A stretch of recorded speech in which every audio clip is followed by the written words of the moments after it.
So let's get to work. Our first session focuses on COVID-19 and its implications for the cardiovascular community. We know sadly that for many patients, this has been a health, humanitarian, and financial crisis. And our community here today has been affected also disproportionately.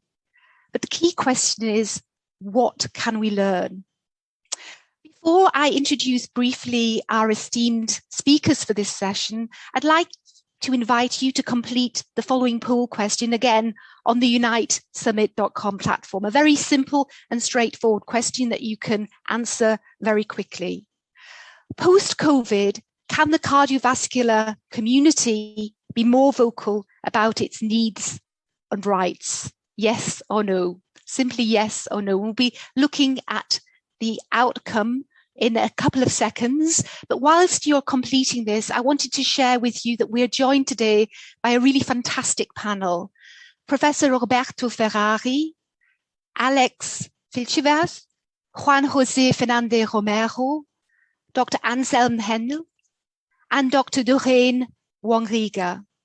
And all of these speakers collectively will provide a very diverse range of views on COVID-19, an academic perspective, a scientific perspective, a patient and a policy perspective. And you can see their detailed bios, experience and background under the speakers section on the platform for a bit more information. I'll be introducing them a little more in the session, but I think we can probably go back and have a quick look at the results of this poll. If we can just have a second or two for those who haven't yet completed the poll to do so, that would be fantastic. So the results of this survey seem to suggest that there is an unequivocal yes, that in the post-COVID era, cardiovascular patient communities throughout the globe can indeed be more vocal about needs and rights of this particular community moving forward. So that gives a fantastic backdrop to the work that we're going to tackle during the course of today and tomorrow. It's now my pleasure to introduce Professor Roberto Ferrari, who is Professor of Cardiology at the University of Ferrara in Italy. Roberto is also past president of the European Society of Cardiology.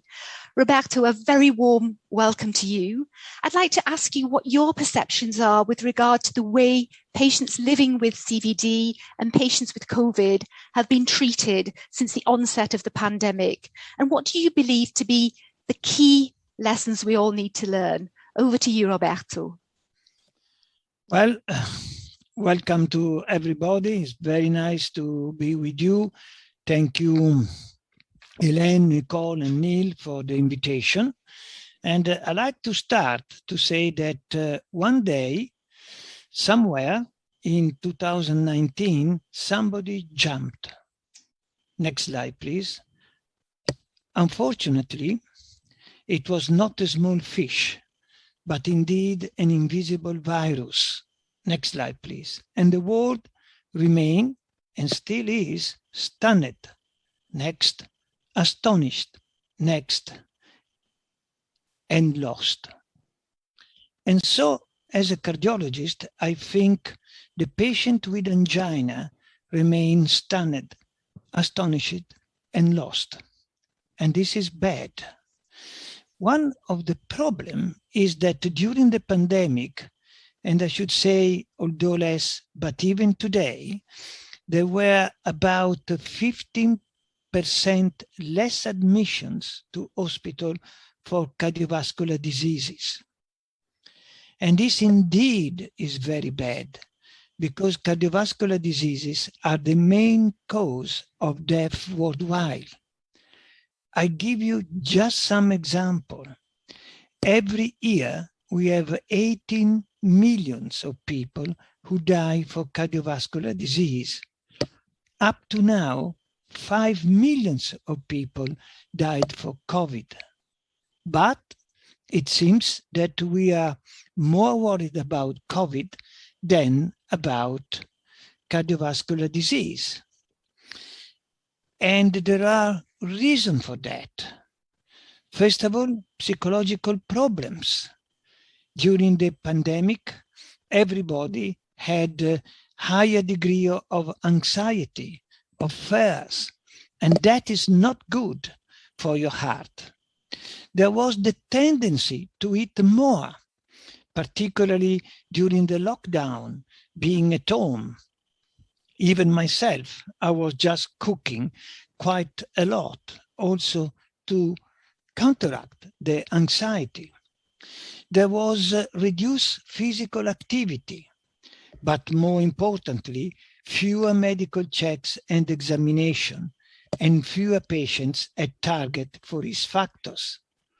And this, once again, is bad because cardiovascular disease remain, and unfortunately, they do progress. Next slide, please. And one should ask, but why was all of this? Well, I think it was a question, in a way, of fake news and wrong perception. First of all, at least in my country, I'm talking to you from Italy, there was a total misinterpretation of the recommendation coming up on TV to avoid emergency department. And also, there were a lot of media emphasizing the hospital risk of infection, not to mention the fake news on vaccines and vaccinations, which actually today are the only medical possibility to combat the virus. Next slide, please. A question of wrong perception, and that is quite important.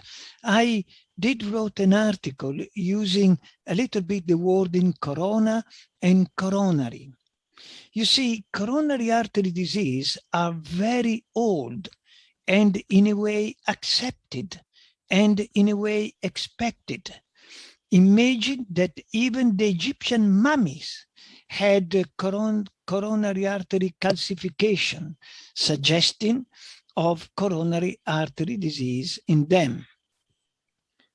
The coronavirus is totally new, totally unexpected, and so we are not really accepting it.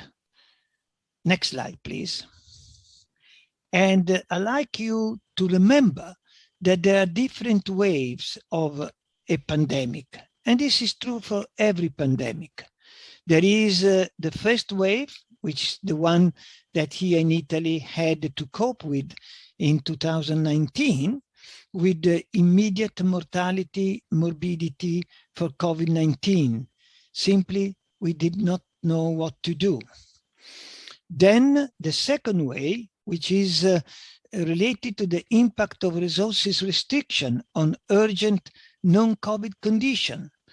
And this is what we are just talking about.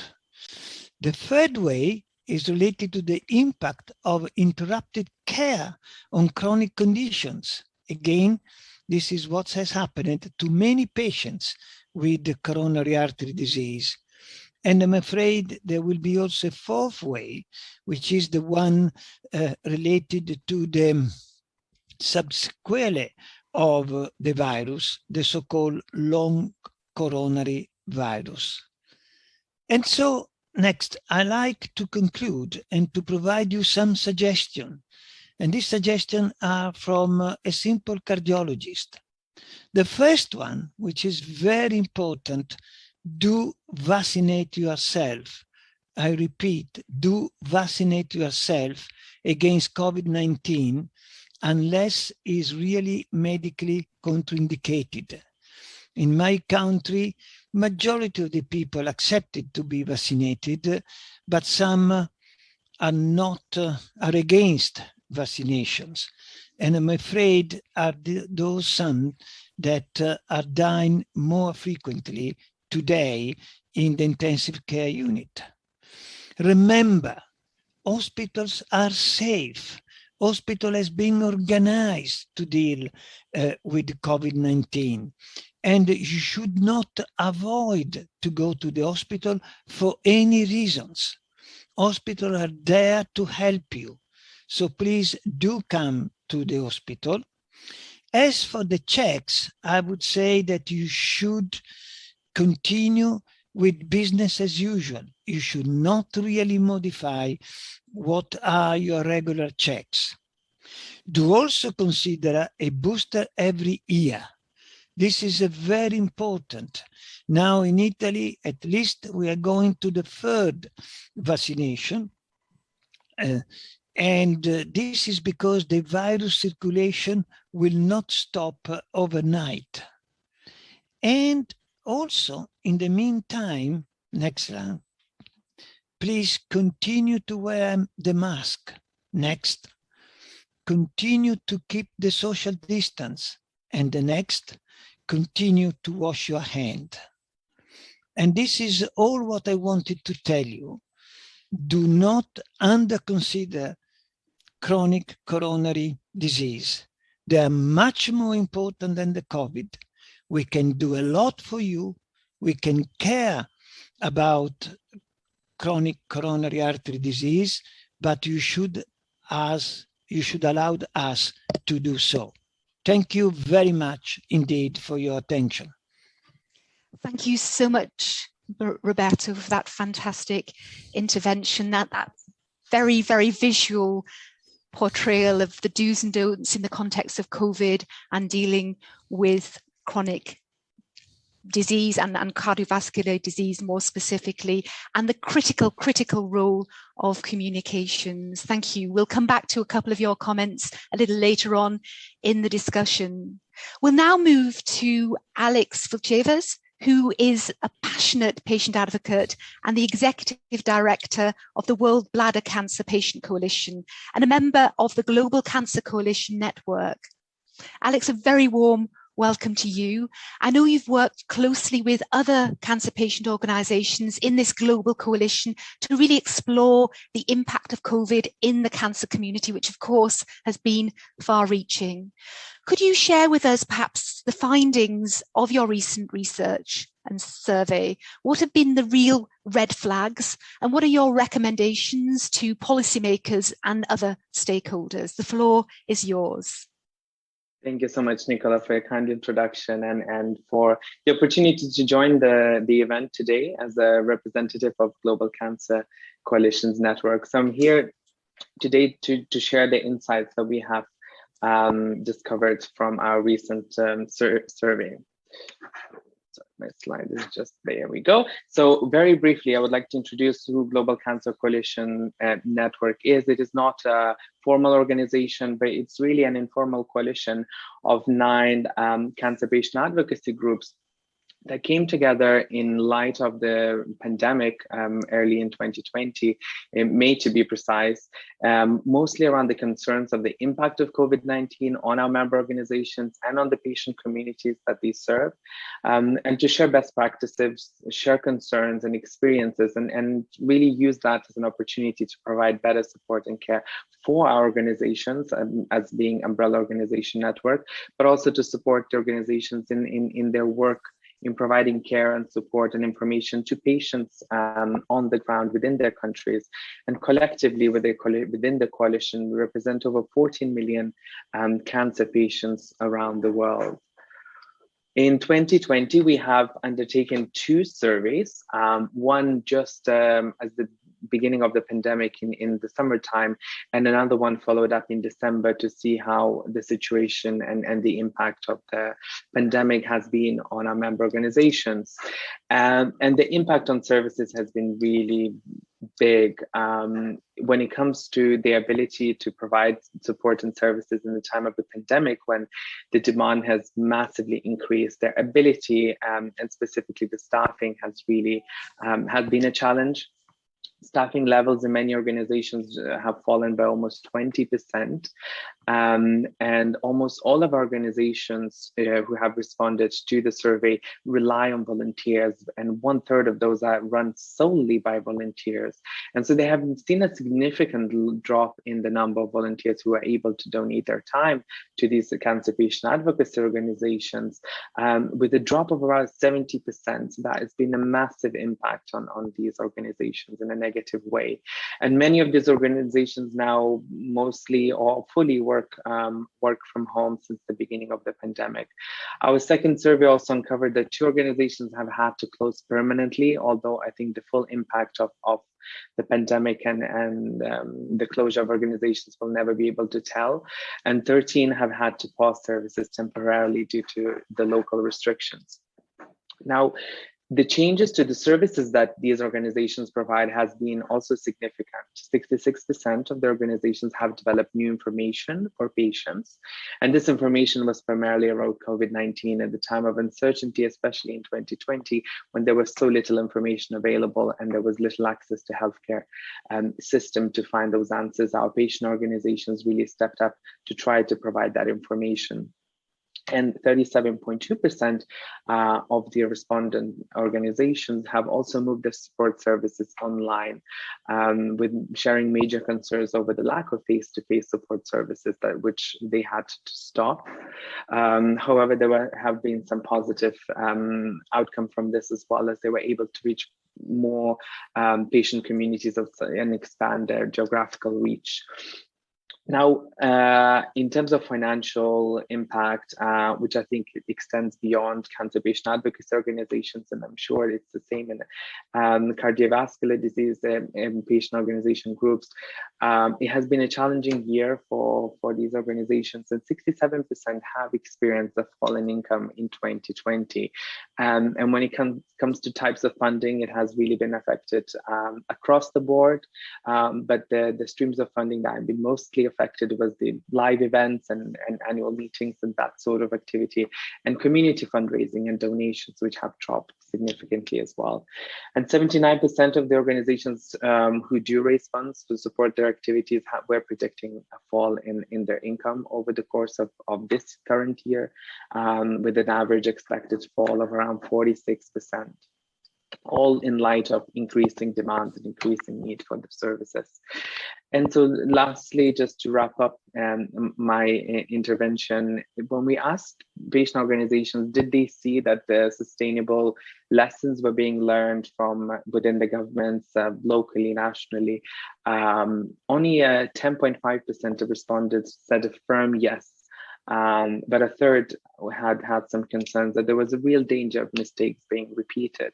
And when we looked at, how patient organizations, patient advocacy organizations were involved in formal consultations at national or regional level in light of the pandemic, only 1 in 4 have been involved in some way, and this was largely in high-income countries as well. But there have been positive outcomes, as I mentioned as well, positive outcomes, positive learnings for these organizations, as well as us within the Global Cancer Coalitions Network. And with 49 of 104 respondents have said, have shared these positive responses. So in conclusion, Nicola, I think emergency support was one of the biggest recommendations that we have come out with this report to patient organizations whose funding streams have reduced and the need for the support services that they provide has increased. And so the government funding of some sort should be provided wherever possible around the world.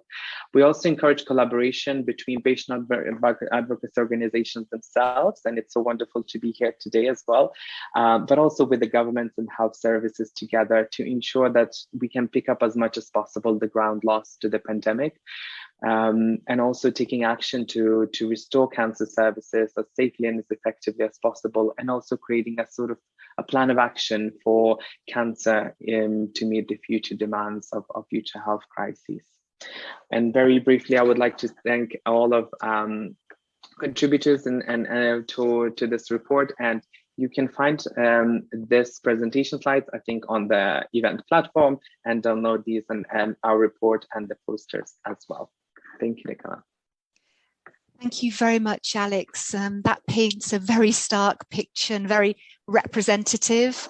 What's also really interesting is the absence of consultation with patient organisation leaders that could actually have provided some insights and support from their grassroots community experiences, as well as obviously the stress on resources at a time when patient organisations' role was really so crucial and critical. A quick message from the technical people, just in order to get the final result of that poll. If you'd like to refresh your screens, the result will come up for you. But as I say, the resounding message was, yes, we can play a bigger role in the future as the CVD community. So, but please do that if you want the actual numbers. Thanks again, Alex, and I'll bring you into the conversation a little later during the Q&A.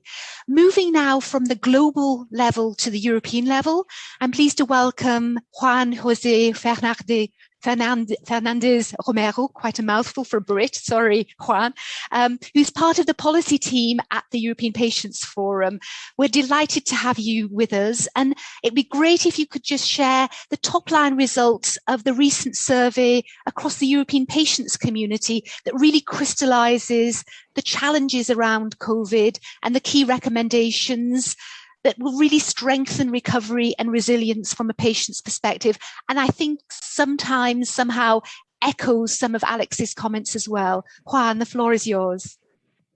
Thank you very much, Nicola, for this very kind introduction of yours. And thank you very much also to the Global Health Summit for the invitation to speak today. So my name, as it was already pronounced, is Juan José, and I'll be speaking on behalf of the European Patients Forum in my capacity of policy assistant. Today, I'll be talking to you on the impact of the COVID-19 pandemic on patients and patients' organizations.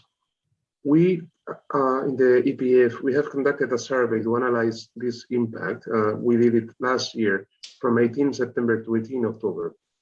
With this survey, we aim to gather more information on the lived experience and the impact of the COVID-19 pandemic on patients living with chronic conditions, their communities, and on patient organizations.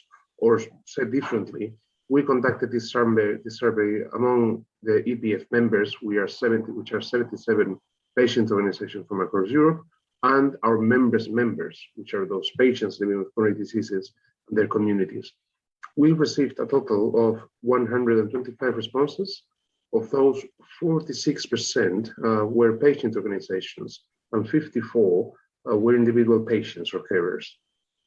Now, among those 57 patient organizations responding to our survey, and out of those, about half were representing national only or European patient organizations. Now, the results of our survey, first, were not, were not shocking at first, in the sense that, of course, patients and patient organizations had experienced a huge impact due to the pandemic. But unfortunately, that impact was bigger than we expected, and its consequences will probably last longer than we thought. For example, as you can see in the screen in front of you, 90% of individual patients experienced challenges to the pandemic. These challenges relate to the way they were accessing the healthcare services they need, their providers, getting information, and so on and so forth. Out of those, 49% experienced treatment delay, as in some cases with devastating consequences, such as, for example, in cancer patients. And again, coming back to the overall number of patients who replied to the survey, again, half of them found it moderately difficult to access healthcare treatment, while 19% of those found it very difficult. Now, looking at the same question, but from the patient organization perspective, half of our members who responded to the survey argue that the most important focus for governments, European governments, I must say, is in going forward, should be to provide alternative solutions to the disruption of care. Because if you remember a couple of slides ago, treatment delay was unfortunately a common during the worst months of the pandemic for patients. Now, also 60% of patient organizations of our membership were not consulted at any stage by the governments drafting COVID-19 measures. In fact, only 12% of the patients' organizations were represented within their country's crisis task force. This has a slightly different lecture, which I'll say here, which is that patients' organizations were by default excluded from the drafting of COVID-19 measures during the pandemic, and they were not consulted at any stage.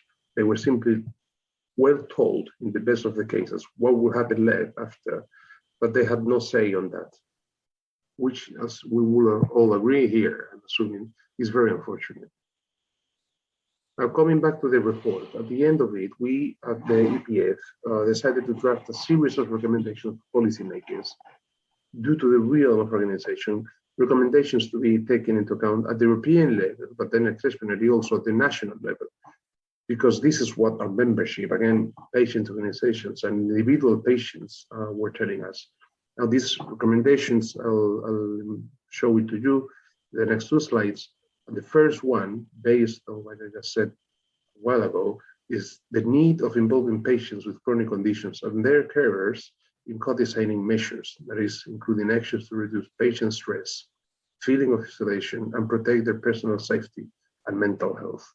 This is very important because patients very often were felt confused during the handling of the pandemic as to what to do or how, or as to the extent to which they could access healthcare or not.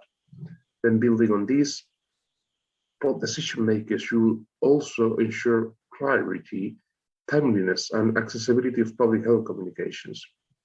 This is key because without clear communication channels, patients, as I just said, feel confused, don't know where to go, and don't know, and this is even more grave, where to find reliable sources of information. Then that is where the need to establish clear and easy to follow communication channels come from. These communication channels are to be used by patients reaching out to their healthcare professionals when they need it and as they need it, as also with a view to not disrupt healthcare services and treatments. Then in the national realm, authorities should also accelerate the ongoing digitalization of their healthcare systems in co-creation, of course, with patients and with patient organizations to ensure equity in access to digital services. We have seen during the pandemic, the digitalization of healthcare has increasingly speeded up. Now, things that were only just possible a few years ago now are the new normal. And I take, for example, this conference, for example. Now, there is a great potential in the digitalization of healthcare, but this should be first accelerated at the national level before it is then taken forward the European level. Then finally, healthcare system managers should do all that is possible to not delay any more treatment or interventions aimed at patients living with chronic diseases, because treatment may be delayed, intervention may be delayed, but the disease will not. This is something that our membership has told us to channel to stakeholders because it's simply not acceptable. These patients, as I just said, they cannot put their diseases on hold, as they will have devastating, long-lasting effects for patients and often cannot be reversed, as we have seen, for example, and just to name a few, on cancer patients. These recommendations I just mentioned are just a few of a bunch. The full report is available on our website, the European Patients Forum, and I invite you all to go and read it in there. Now, there are a few conclusions that from our report we also derive. And could you speed up a little bit? You're taking up a little bit more time than allocated. Thank you. The first one is that we need to support patient organizations. European and national patient organizations' survival and ability to function is essential to enable meaningful patient involvement and input into healthcare systems and resilience. Then also patient organizations are well positioned to channel patients' needs and expectations to policy making. And then even as funding opportunities decrease, patient organizations continue working at the forefront of advocacy, and this should be taken into account and recognized.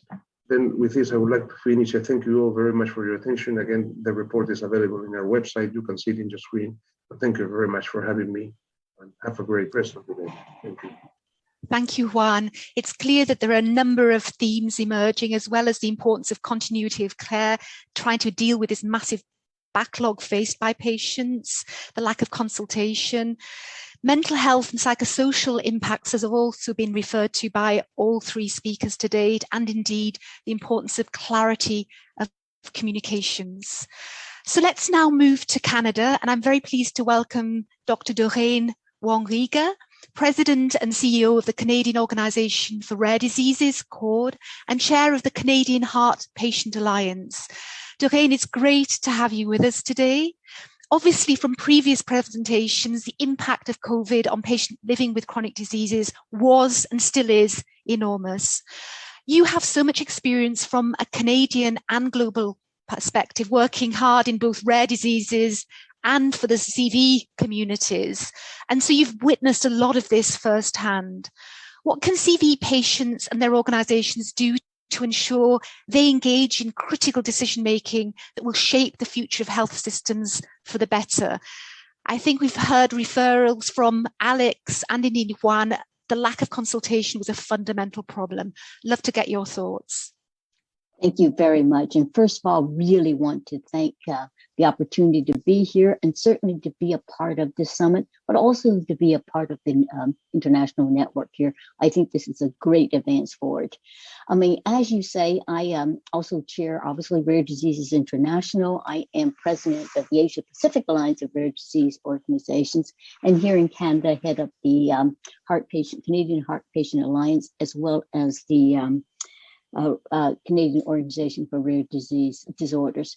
And you probably couldn't have two, more disparate kind of communities. One is very much focused on patients that represent diseases that are very small numbers.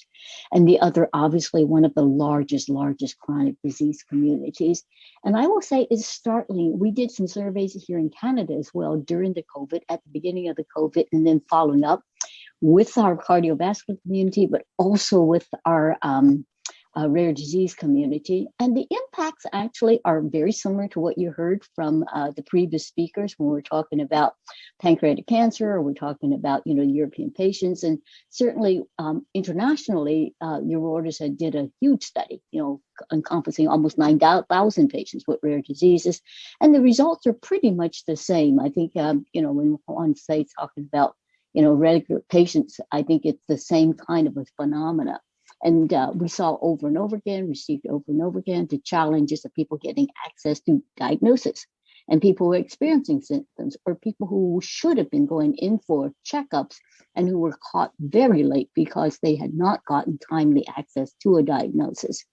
We also had, of course, a lot of people who had disruptions in their medical care. And I think that was a huge problem for everybody. We also had, I think, as you said, people who actually had disruptions in terms of medical care that required for them to actually have the intervention of some form of a checkup, or some kind of a blood test, or some other kind of a starting, test in order to get access to a therapy. So this was hugely impactful. And of course, rehab services. Those were totally disrupted, even though some people were very clever in being able to use Zoom, et cetera, et cetera. I will say the big difference, and I'll use Canada as a bit of an example because I'm very close to it, is that the rare disease community was very active, very vocal.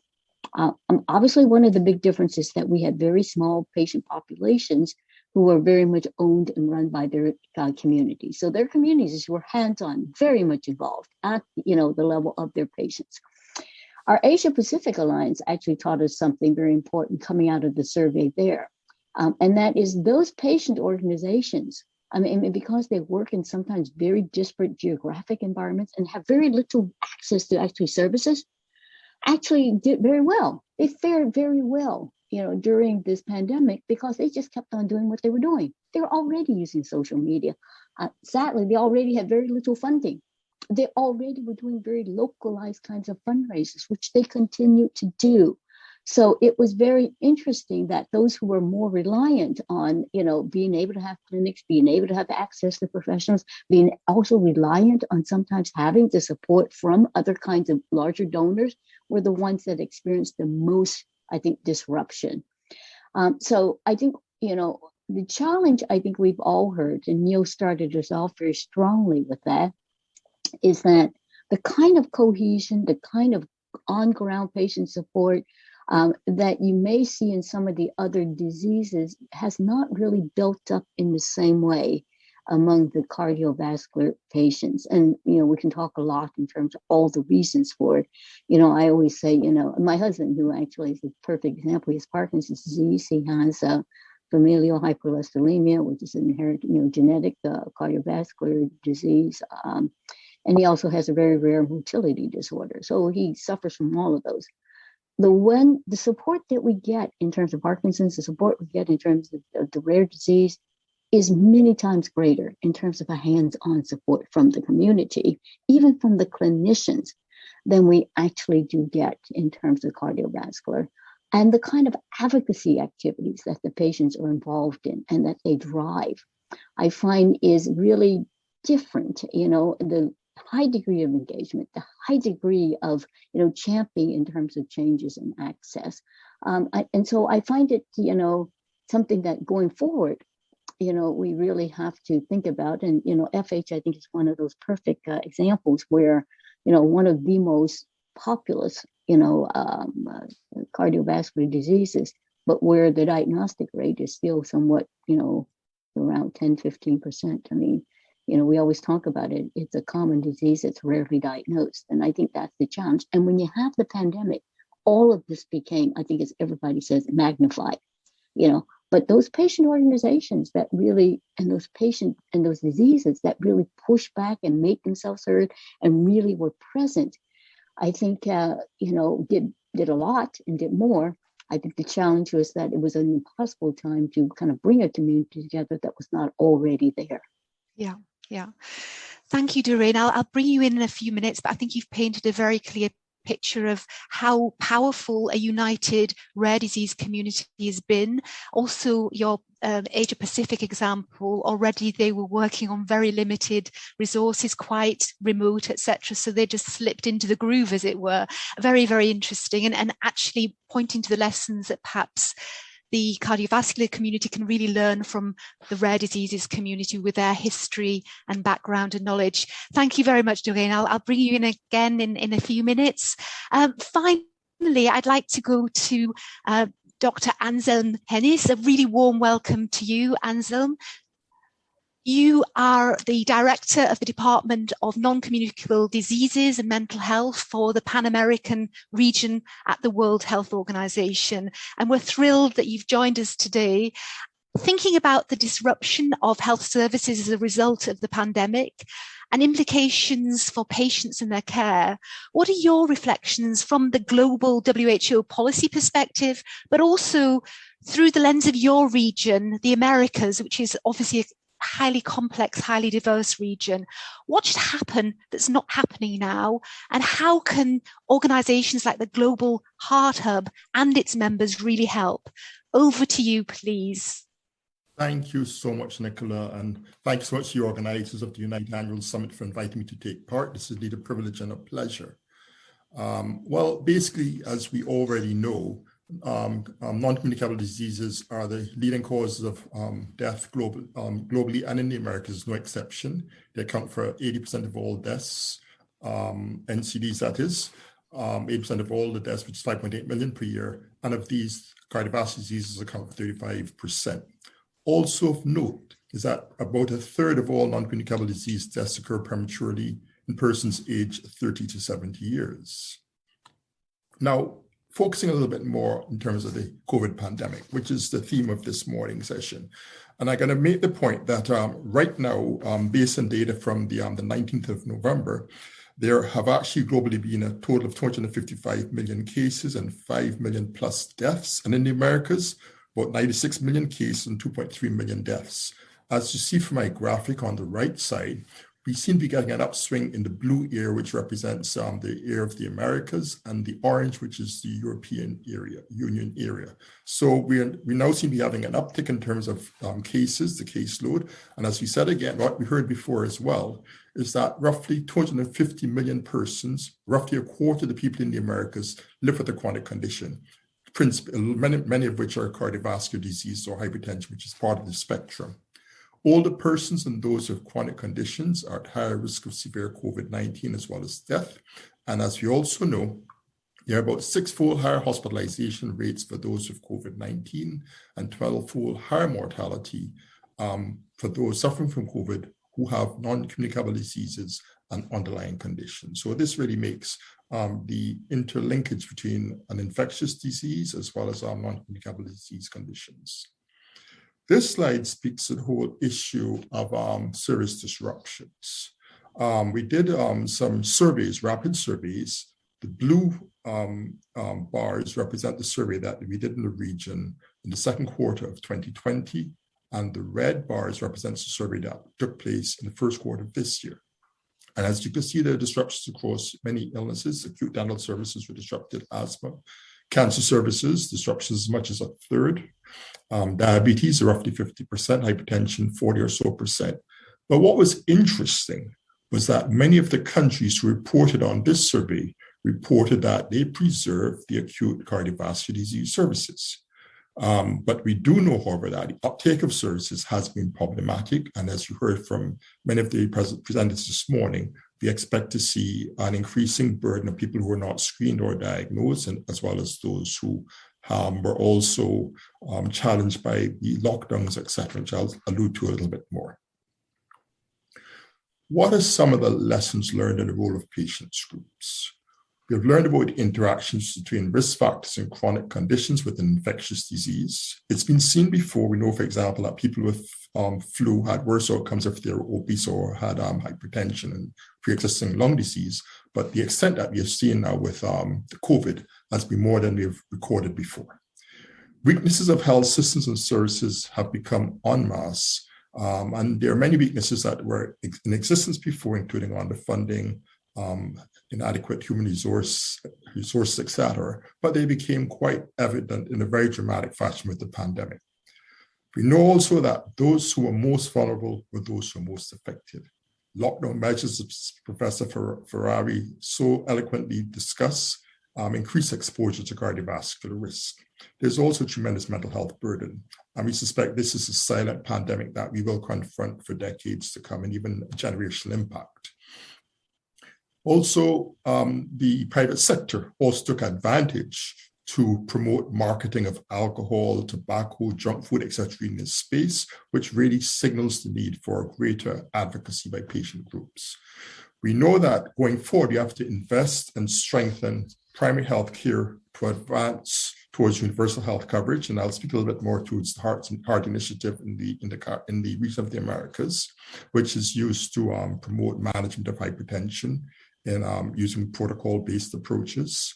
We have to include non-communicable diseases, including cardiovascular disease and pandemic, disaster response and preparedness plans. Many countries just didn't think of this before. Now it must be a core pillar of this response going forward.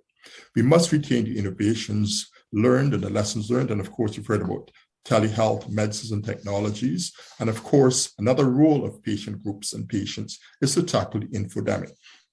The whole issue of getting correct information out there, and again, Professor Ferrari spoke about need to get vaccinated, in addition to the other non-pharmacological interventions. So patients and patients groups have a particular role in rebuilding health systems and services. It must be based with the patient at the center. I think the pillars that one must consider include advocacy, whereby there must be support for recommendations of particular policies. And that is to strengthen the patient's access, uptake, and to strengthen the health system to best accommodate the patient. There must be accountability. And this is at so many levels. One must hold the health authorities, governments, even the private sector, as well as civil society, accountable for what roles they specifically have and responsibilities in promoting the enabling environment. Communication is also very, very important. And we see this with the infodemic that we face and all the misinformation. Then education. Education is communicating knowledge and information. And that is not simply advocacy. And I talked about the Hearts Initiative. How many people know about the Hearts Initiative in the cardiovascular patient community? So one must educate those who do not yet know and spread the information. Representation is also really critical, not merely advocacy, but standing in the stead and speaking on behalf of those who must be represented, because we're looking at a rebuilding and a transformation going forward as health systems come into the pandemic. So what needs to change? Patient organizations and patients must have a seat at the table. And by this, I mean that they must be critical stakeholders in how programs and services are designed, and they must be part of the process. For example, at the Pan American Health Organization, we have established strong links to civil society organizations that bring the voice of patient needs into how we plan our initiatives and include them in our work with ministries of health to strengthen non-communicable disease care. The Hearts in Americas initiative, where we work with national and local ministries of health in several countries, and also bring in local NGOs to create groups and commissions to undertake an assessment of primary care and patient needs, develop educational materials and strategies to improve the quality of care. We also work with the Healthy Caribbean Coalition of the Caribbean to understand the impact of the pandemic on patients' lives, particularly those with cardiovascular diseases. And I think one thing we must speak about is the patient-centered care approach, where the person receiving healthcare receives it with dignity and respect, and they're involved in all decisions about their health. I think maintaining the patient-centered approach is critical. And so I think really these are some of the ideas I'll leave with you, but I think there's a tremendous role for patient groups and patients as one rebuilds health systems and services coming out of the pandemic. Thank you. Thank you so much, Anselm. And you've provided us with some fantastic food for thought as we enter into the discussions and the Q&A. And you made a strong call for patient organisations to really be in a position to influence policy. It sounds as if WHO certainly has an open door in that respect. You talked about accountability, representation, education, patients at the centre. And I'd just like to throw it out to panelists to get your reflections on some of the suggestions that we've just heard from Anselm. First of all, Doreen, anything that resonated particularly from you? Oh, all of it resonated so strongly. What a wonderful thing to hear. And certainly, I think, Ansel, it's something that probably 10 years ago we would only just dreamed of, and that is the idea of a patient having a seat at the table. I mean, patient centricity is not a gift. It's something that patient groups have in collaboration with the medical community, but especially with the support of, I think, WHO and even the UN have really helped to open up that door. But we've had to be there. And I think the other thing that I think is really strong about what Ansel was saying is, though, we have to come to the table prepared. And that's, again, where EPF, of course, has done a huge role. And that is, how do we train up patients to be absolutely at the table and able to contribute, not just to fight for their rights and not just to express what they need, but to understand kind of how does the system work? Where are the real barriers? What are the ways in which we can cooperate and collaborate together, right? I mean, we do a lot of hard advocacy outside the door. We sometimes have to do really unpleasant things outside the door, and we have to hang our patients out there to show how awful it is sometimes and the challenges. But once we get inside the door, right, we need to be able to be partners at the table. And that's a huge amount of work. And again, hats off to many patient networks, which have done that hard training. I know we have in the rare diseases, we have in other communities, but we also need to have really, have had, I think, over the years, an appreciation from those that are at the policy making tables as to what the patient groups, the patient organizations can contribute. But that does mean that we have to do our homework as well. I was just so delighted to hear Ansel's comments. It just says, okay, you're seeing us, you're hearing us, you recognize, that we actually are, very productive and bring to the table, solutions. But we also have to learn how to, I think, be able to represent ourselves in a way that's going to actually help move it forward. So everything that was said was just so absolutely delightful. I still see huge gaps between how we get there. I still see big, needs to build a lot more bridges and do a lot more of that training. But I'm so happy to hear that, that's the door is so wide open. Fantastic. Thank you, Doreen. I'd love to invite comments from anybody else who'd like to contribute, but linked to a question that we've had from our participants, that with a comment that, and we've heard it already through the session, cardiovascular disease patients are not part of that wider patient community. What could be the strategy to actually address that? And perhaps I'd like to home in on Juan and see what your thoughts are coming from an umbrella patient organisation. Absolutely. Well, thank you very much. Very briefly, please, because time is running. Absolutely. So very briefly, I would just like to echo everything that the other speakers have said before me, and then answering your question more concretely, I would welcome those patients to organize themselves at the national level or at the European level throughout other organizations, because patients' organizations are a catalyst of patients' needs in front of national policy and decision makers, as well as European. And this is, for example, the job that we do at the European Patients Forum. So I think that patient organization and then political advocacy is key. So that will be my brief answer. Great. Alex, any thoughts from you on the 2 points and some series of recommendations for the community, but also how could the cardiovascular community become more part of the wider patient community, which I think the cancer patient community are perhaps a little bit further down the line, certainly at global level. A couple of brief comments from you would be lovely. Thank you, Nicola. So again, I think it was wonderful to hear some of Anselm's recommendations and recognition of the patient voice and the role of patient voice in driving change. I think working together with national and regional organizations to drive that change is extremely important. But what I would like to stress as well, that we need to go back and rebuild, not to just go back to what we did before, but to kind of rebuild better, have better, more efficient healthcare systems, cancer care, non-communicable disease care. And that can be done working closely with national organizations. So I think the most powerful patient voice, I think, lays at national level there on the ground. And the cardiovascular community, I think, could work with other patient groups that may be a bit more advanced at national level and work together with them to bring that patient voice to those discussions when we talk about building back and building better healthcare systems for our patients. Terrific. Thank you very much, Alex. On a slightly different tack, again, a question from the audience. We have had a couple of specific questions, which I think, Roberto, you'd probably be in the best position to answer. What could cardiologists do more in terms of promoting lifestyle changes for patients? Some direct and very specific advice. The effects of long COVID on cardiovascular disease patients after recovery and the impact of COVID per se on cardiovascular disease patients. Any thoughts, advice, reflections on that, building on your excellent contribution earlier on in the session?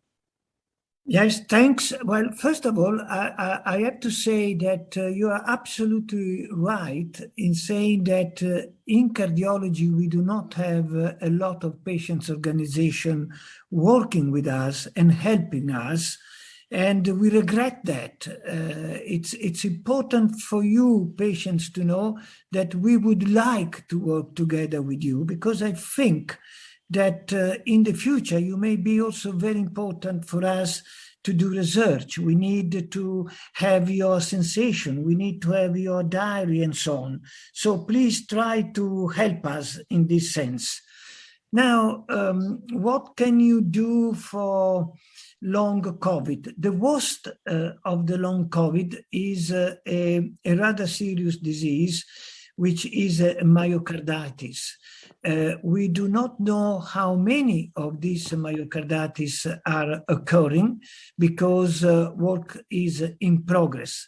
But what you need to monitor is whether you are losing memory, for instance, whether you feel unusually fatigued for the everyday work and life and so on.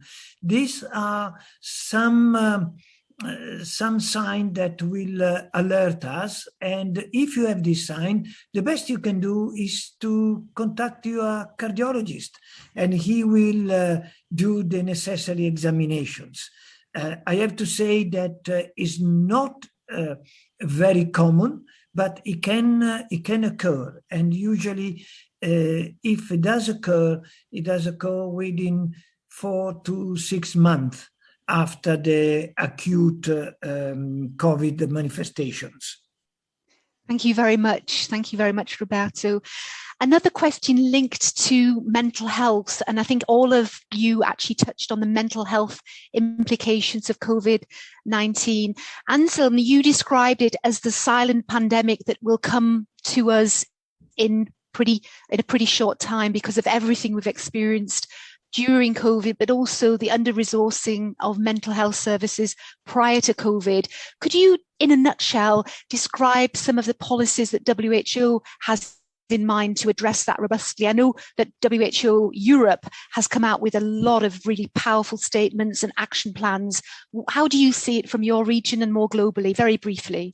Yeah, in fact, the mental health pandemic has already begun. There's discussions of things like lost generation of children who have not been able to go to school and form social links, the infodemic, the bad news, the joblessness, the death, the mortality. This has been grinding us all on a day-to-day basis. The World Health Assembly recently tabled a resolution on the pandemic preparedness response for mental health. So that's actually been raised to the level of a resolution. That's going to play a role globally in terms of how to build back and how to tackle the pandemic. But I think it's going to be, for example, in the Americas, the mental health investment of public funds is only 2%.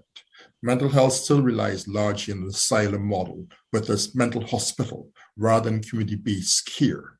The whole issue of stigma, human rights protections are issues which continue to plague the delivery of care in the region. There's a big treatment gap as high as 80% for some conditions, and the list goes on and on and on and on, right? So it really takes tremendous investment, rethinking, more trained professionals, community-based care, mental health and psychosocial support as part of the pandemic response has been rolled out successfully. But still, there are tremendous gaps that need to be addressed as one is building back better. I think if we don't tackle mental health, this is going to be an existential threat to communities and the response to the coming out of the pandemic. Unless we tackle this head on as a crisis, we're going to be in a far deeper challenge than we currently think we will be, because no country has the resources to manage a mental health pandemic. Very, very clear and a very stark message. Thank you so much for that. Another important question has come in, reflecting on all of your presentations. The comment is, it looks like patients were the last people to be considered when the pandemic hit. Looking back, any ideas on how patients could have been more involved in decisions affecting them for us to learn moving forward? And I'd like to go around our virtual table and get comments from everybody, and kicking off with Alex, please, very briefly. One key idea that you would have based on your survey, etc. Well, I think, the patient community was there from the very beginning, and I think raising flags already immediately. I think what was really missing from the governments and the leadership from that sense in healthcare systems is the power of that voice and the value that it can bring to understand where the issues are and be that voice to help us to address those issues.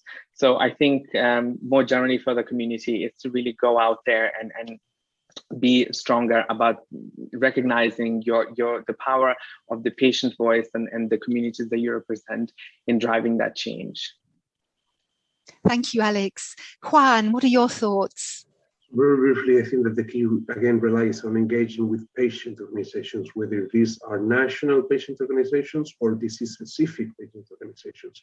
They are the true catalysts of patients' voice, and they know what are the needs and expectations of the patient community that they represent, and their engagement in the co-design of health policies is absolutely essential. Roberta, you've also signaled some really important messages in terms of patient involvement before and how it could actually be enhanced further down the line, particularly in the research space. Any comments from your side? Well, I can make some comments about Italy, how what's happening in Italy in order to keep a contact with the patients and in order for the patient to have their voice and engagement. There was a massive acceleration in the use of digital medicine, let's say. Usually in Italy, we are very romantic, and so the patients like to see the doctor and to talk with the doctor. But during the COVID-19, they started to take their phone and they started to use their computer more and more and more. That was a way to remain in contact with them for us cardiologists. Of course, we also face, and this is fair to say, some inequality, because not everybody can have a computer, not everybody has a very good line. And that is where our government is investing a lot in order to improve all of this. Yeah, and actually we have a question which we can't address, but we will maybe address tomorrow, from an older participant who's saying that she really feels disenfranchised by the whole shift towards digital health. 89, no computer at home, what does she do? So there are opportunities, but also clearly a few challenges. Answer back to the question, patients last to be involved.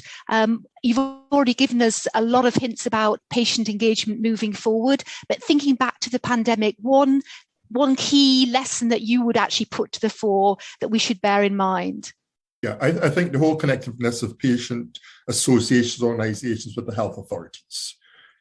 If there's not a connection, I think we lost Nicola. If there's not a connection between the patient organizations and patients with those making policy and those leading the charge in response to the pandemic, nothing moves. So there must be connectivity.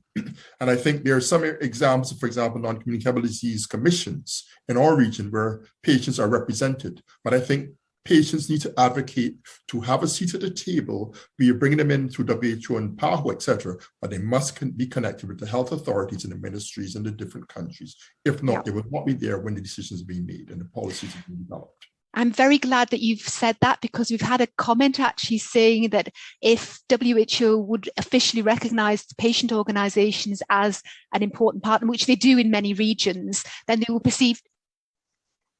I'm so sorry.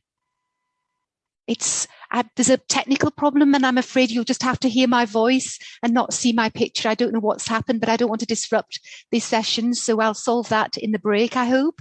Bear with me. The point was that WHO recognizing patient organizations, which they do in many arenas, cardiologists would also see patients on a similar sort of level as well. I think that was a key point from one of the audience. Doreen, the last speaker of this session, any thoughts from your point of view on some of the discussion and what you've heard from colleagues? Well, I think everybody has made some amazing comments. I will say is that, at the beginning of the pandemic, right, as patients and patient organizations, we were caught a little flat-footed, but I think as the world were, right, we thought, okay, this will be over in a month. It'll be over in a couple months. We just have to hold our breath. We'll be delayed a little bit. It'll all work out. And of course, that isn't what happened, and now we're looking at it as this is going to be our way of life. So I think based on what everybody's saying, let us think then very deliberately. What do we do as Ansel said? What do we do with pandemic and infectious diseases and crises as well as chronic diseases? What's that impact? Fool me once, right? Let's not make that same mistake. Let us, as patient organizations, do get ourselves organized and find how we can be a seat at the table and be constructive. I think most important, though, is let's not go back and do what we did before and just want to extend it. I think what you're hearing in terms of what Roberto's saying, how can we use the digital technology, but let's think deliberately about it. We used it as a default. We kind of grabbed what we could and we kind of made do, with having, mental health issues, discussions, over the line. Is there a way that we can do it much more deliberately that will actually be an enhancement? My comment is not, let's not build back better, let's build back smarter. Let's be really smart about what we're doing, right? And it's just not smart technology, but let's just take the lessons that we've learned. I would love for us to actually have a big debrief. And maybe, WHO can bring us all together and the patients at the table. What did we learn? And How do we want to do it differently? So yeah, for me, I want to build back smarter. Some very clear messages there, and I saw a lot of smiles around our virtual table. So I think there's a lot of consensus in doing that and really thinking carefully about being smart, being strategic, and coming together crucially to dialogue on moving forward. I'd like to give a big vote of thanks to an excellent panel. I've certainly learned a great deal during today's session. So many thanks to all of you for your interventions and your thoughtful words. And I'm sure there'll be lots and lots of connectivity following this meeting with all of you. So we're now going to take a short break, and please do enjoy the opportunities to meditate for a few minutes or do some light exercise. Just click into the agenda and onto the relevant tab. I'd also be really grateful if you could go to the Just One Thing tab and share with us what stimulated you, what you're going to share with your community and network, and of course, what you feel motivated to do next. And we'll look at the contributions a little later in the session. Please do join us again on the main stage at 16:35 Central European Time, so in about 20 minutes. And please be prompt, because this next session on the patient's voice, which is opened up very nicely already, promises to be really exciting. So thank you very much and enjoy your break.